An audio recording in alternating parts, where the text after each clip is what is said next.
Good morning to all of you, 7th class. My name is Keshav. Today we are going to study our English lesson, that is 3 questions.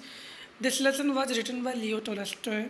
Before you read, I am going to tell you about this lesson, that a king had 3 questions and he is seeking answer to them. What are the questions? Does the king get what he wants? Actually में क्या होता है कि एक राजा होता है, उसके मन में 3 क्वेश्चंस होते हैं, ठीक है, और वो तीनों क्वेश्चंस के सही आंसर प्राप्त करना चाहता है, ठीक है। सबसे पहले हम जानेंगे कि वो 3 क्वेश्चंस कौन से हैं और क्या उन तीनों क्वेश्चंस के आंसर राजा को मिले, ठीक है।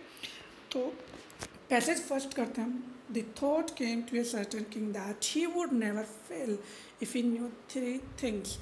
एक विचार राजा के मन में आया, दैट कि ही वुड नेवर फेल, कि वह कभी असफल नहीं होगा, इफ़ यू न्यू 3 थिंग्स, यदि वह 3 चीज़ों को जानता है। दी 3 थिंग्स वर, ये जो 3 चीज़ें थी वो क्या थी? What is the right time to begin something. यहाँ पे बिगिन का मतलब होता है प्रारंभ होना, स्टार्ट होना, something. What is the right time, कि सही समय क्या होता है किसी चीज़ को प्रारंभ करने के लिए। तो बच्चों पहला क्वेश्चन कौन सा हुआ? What is the right time to begin something, मतलब कि पहला क्वेश्चन हमारा ये हुआ कि सही समय कौन सा होता है किसी भी कार्य को प्रारंभ करने का। दूसरा क्वेश्चन है which people should be he listen to, और उसे कौन से लोगों को सुनना चाहिए, मतलब कि उसे राजा को किन किन लोगों की बातों को सुनना चाहिए। सेकंड क्वेश्चन क्या हुआ? Which people should he listen to. Third question है what is the most important thing for him to do, और सबसे मोस्ट इम्पोर्टेंट कार्य कौन सा है जो कि उसे करना चाहिए, ठीक है। तो तीसरा क्वेश्चन कौन सा हुआ? What is the most important thing for him to do, कि राजा को सबसे इम्पोर्टेंट कार्य कौन सा है जो कि उसे सबसे पहले करना चाहिए। The king therefore sent messengers throughout his kingdom promising a large sum of money to anyone who would answer the 3 question. The king, तो राजा ने क्या किया, इसलिए सेंट मैसेंजर, ये जो मैसेंजर था, ठीक है, ये जो मैसेज था वो भिजवा दिया था थ्रू आउट हिज किंगडम, अपने पूरे राज्य में। Promising a large sum of money, उसने वादा किया था कि जो कि वह बहुत सारा धन देगा, टू एनीवन, उस आदमी को who would answer the 3 question, जो कि इन तीनों क्वेश्चंस के आंसर देगा। Many wise man came to the king, बहुत से बुद्धिमान व्यक्ति राजा के पास आए, but they are answered his question differently, लेकिन उन सब ने उनका जो आंसर दिया, उत्तर दिया हिज क्वेश्चन, उसके प्रश्नों का डिफरेंटली, वो अलग अलग दिए। डिफरेंटली का मतलब यहाँ पर है अलग अलग तरीके से, मतलब कि एक समान नहीं, मतलब किसी ने क्या कहा, किसी ने क्या कहा, तो सबके अपने अपने विचार थे, तो अपने अपने विचार से जिन्होंने जो आंसर देना चाहा उन्होंने वही आंसर राजा को दिया। In reply to the first question, जो पहला क्वेश्चन था उसके रिप्लाई में क्या आया? Some said the king must prepare a time table, कुछ लोगों ने तो राजा को ये सजेशन दिया कि राजा जी आपको एक टाइम टेबल बनाना चाहिए, and then follow it strictly, मतलब कि और इसका अनुसरण करना चाहिए। फॉलो का मतलब अनुसरण करना, ठीक है, इट स्ट्रिक्टली मतलब बहुत अच्छे तरीके से। ओनली इन दिस वे, इस तरीके से। दे सेड, उन्होंने कहा, could he do everything at its proper time. They said, उन्होंने कहा, कुड ही डू, क्या वह कर सकता है, एवरीथिंग, प्रत्येक चीज़ को, एट इट्स प्रॉपर टाइम, कि प्रॉपर तरीके से, मतलब कि राजा पहले एक टाइम टेबल बनाएगा कि हाँ कल सुबह 7 बजे मैं ये करूँगा, फिर मैं ये करूँगा, मैं ये करूँगा। लेकिन कुछ लोगों ने कहा कि राजा क्या आप इस जो टाइम टेबल को बनाओगे, क्या इस टाइम टेबल के अनुरूप कार्य कर पाओगे? अदर सेड, दूसरे लोगों ने कहा, दैट इट वाज इम्पॉसिबल, कि यह इम्पॉसिबल है। इम्पॉसिबल मतलब असंभव था। टू डिसाइड, निश्चय करना, at advance the right time for doing something, advance में पहले से ही ये सुनिश्चित करना असंभव था कि कार्य करने का कौन सा समय सही है। The king should notice all that was going on, जो राजा ने जब उससे ध्यान दिया तो सोचा कि ये तो चलते रहता है। अवॉइड फुलिश प्लेजर, कि उसे उसके जो भी फुलिश प्लेजर थे, जो भी सुखद, जो भी आनंद के जो टाइम था उसको उसे अवॉइड करना चाहिए।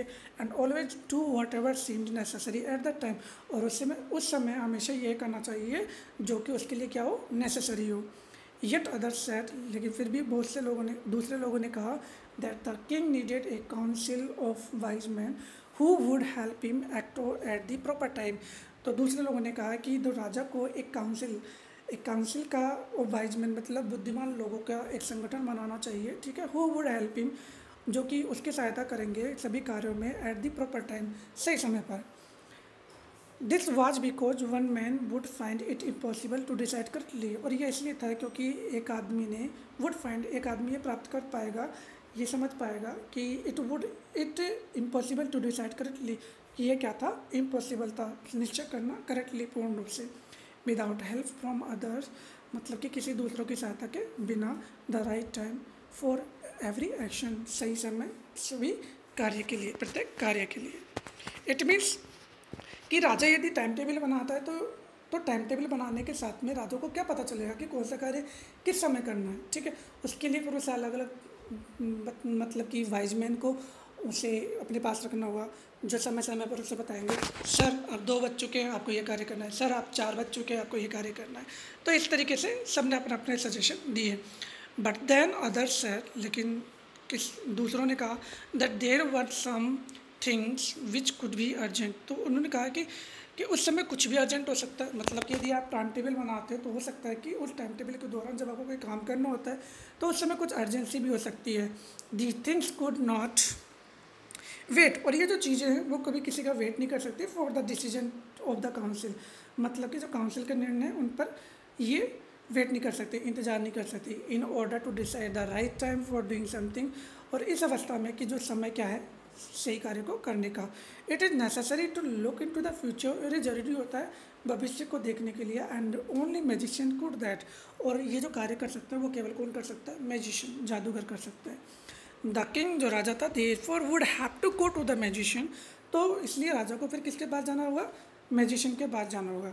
In their answer to the second question, और जब दूसरा क्वेश्चन था उसके आंसर के लिए, बच्चों आपको पता होगा शायद सेकंड क्वेश्चन क्या था, मैं आपको दूसरा क्वेश्चन वापस रिपीट करवा देता हूँ। सेकंड क्वेश्चन था कि which people should he listen to, कि कौन से व्यक्ति की उसे सुननी चाहिए। In their answer to the second question, उसके जो दूसरे क्वेश्चन के आंसर के लिए, सम सेड, किसी दूसरे लोगों ने कहा, कुछ लोगों ने कहा that the people most necessary to the king were his counsellors, other said the priest, मतलब कि कुछ लोगों ने कहा कि राजा को हमेशा अपने जो काउंसलर्स हैं, ठीक है, जिसको राजा ने सेलेक्ट किया उसको उन्हीं की सुनना चाहिए, लेकिन दूसरे लोगों ने कहा कि राजा को हमेशा किसकी सुननी चाहिए, प्रीस्ट, पुजारी की सुननी चाहिए। A few other choose the doctors, कुछ लोगों ने कहा राजा को कि आपको क्या चूज़ करना चाहिए, डॉक्टर्स को, ठीक है, कुछ लोगों ने डॉक्टर्स को चुना। And yet other said that his soldiers were the most necessary, और कुछ लोगों ने कहा कि तुम्हारे जो सैनिक है, ठीक है, तुम्हारे राज्य में जो सैनिक है वो तुम्हारे लिए ज़्यादा इम्पोर्टेंट है।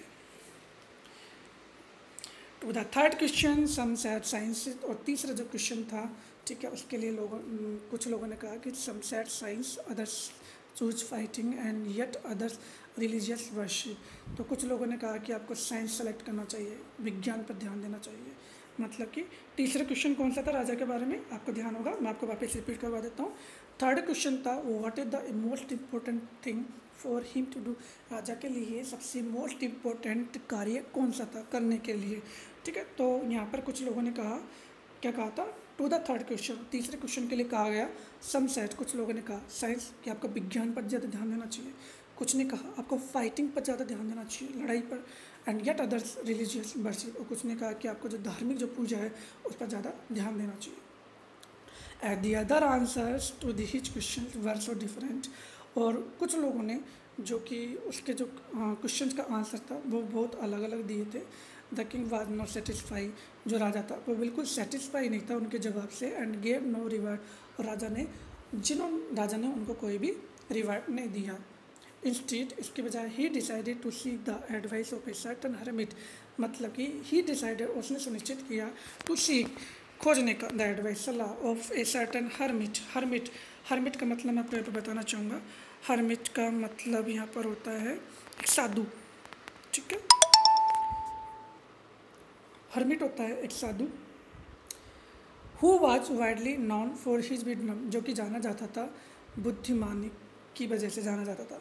The hermit lived in A would which he never left, hermit एक जंगल में रहा करता था, ठीक है, वुड का मतलब यहाँ पर जंगल है, विच ही नेवर लेफ्ट, जिसको उसने कभी नहीं छोड़ा, लेफ्ट का मतलब छोड़ा, यहाँ पर लेफ्ट लीव का, ठीक है, सेकेंड फॉर्म है। He saw no one but simple people, उसने देखा कि वहाँ पर कोई नहीं था, केवल एक सिंपल पीपल था, एक साधारण व्यक्ति था। And so the king put on ordinary cloth, तो इसलिए राजा ने पहने ऑर्डिनरी क्लोथ, सामान्य कपड़े। Before he reach the hermits हट, जैसे ही वो राजा जब जो हर्मिट की झोपड़ी थी, ठीक है, साधु की जो झोपड़ी थी, वहाँ पर पहुँचने से पहले the king left his horse with his body guard and went and alone, और जो राजा ने अपने घोड़े को छोड़ दिया था, मतलब कि झोपड़ी पे पहुँचने से पहले वो घोड़ी पे से उतर गया था, ठीक है, अपने घोड़ों पे से उतर गया था विथ हिज बॉडी गार्ड, अपने बॉडी गार्ड के साथ, एंड वेंट ऑन अलोन, और वह वहाँ पर हर्मिट की झोपड़ी पर अकेला गया। ठीक है, आज हम इतना ही अध्ययन करेंगे, आगे का अध्ययन हम कल करेंगे। सो सबसे पहले आपको क्या करना है, आपको पैराग्राफ का जो पैसेज है, ठीक है, इसको अच्छी तरीके से रीड आउट करना है। रीड आउट करने के साथ में ही आपके पास में जो हार्ड स्पेलिंग्स हैं, उन स्पेलिंग्स को आपको अंडरलाइन करना है और आपकी नोटबुक में नोट डाउन करना है। जिनके मीन आपको आप जानते हैं वो आप मेंशन कर लीजिएगा नोट डाउन में, और जो आप नहीं जानते वहाँ पर मैंने आपको यहाँ पर बता दिया है। फिर भी आपको नहीं पता चलता है, इन दैट केस आप गूगल्स पे सर्च कर सकते हैं या फिर आप अपने डिक्शनरी को ओपन करके सर्च कर सकते हैं। फिर भी कहीं पे भी कोई भी प्रॉब्लम आती है तो इन दैट केस आप इसे नोट डाउन कर सकते हैं इन योर प्रॉब्लम बुक में। ठीक है, थैंक यू, थैंक्स अलॉट। बाकी का जो लेसन है वो कल हम स्टार्ट करेंगे। The king came near the hermit, ठीक है, यहाँ से स्टार्ट करेंगे। Thank you, thanks a lot.